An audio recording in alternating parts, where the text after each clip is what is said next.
Walang kasing sarap ang pagkain Pinoy. Nakinamot dayon, no? So ako mga silingan, pag magtorta kong talong, dili na ako ginakuha ng panit sa talong. O di ko na ako siya ginasuba. Kaya ginalapuhan ako siya niya. Ako na siyang laton. Yan ako magtorta. Kaya mas lami siya kaysa kanang walay dahon. Ay, dahon, sagbot. Panit.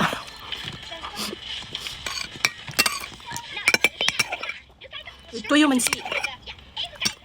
Tingnan ako magluto mga silingan. Kaya ako raman kaon. So, yung panila. Dari ba? Sabi ng pamilya sa kubana may ingon nga, why you always eat with your hands? Bitaw no, anong juta no? Sila mga silingan, di yun na sila pwede makaon nga kamot. Magkinamot. Akong bana sa una, hiling mo ko magkinamot no niya. Pinataas pa ang tiil. Maingon yun na siya sa kuayo, pag ingana sa tubangan sa akong ginikanan, ha?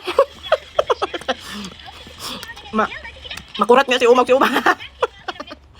Muna mga silingan, ako pag ako ra or kanang kami sa akong bana dahil sa balay, pwede ra.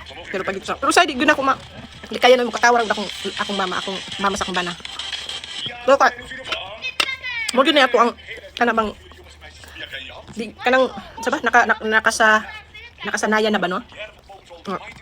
Lisod jud tanggalon. Pero ako nang ginakuan dali ra sa balay. Lisod po masawayan ta ba. Pero kon anad na akong kuan oy. Kung parents-in-law, balon na sila. Miyaw eh. Halang-halang.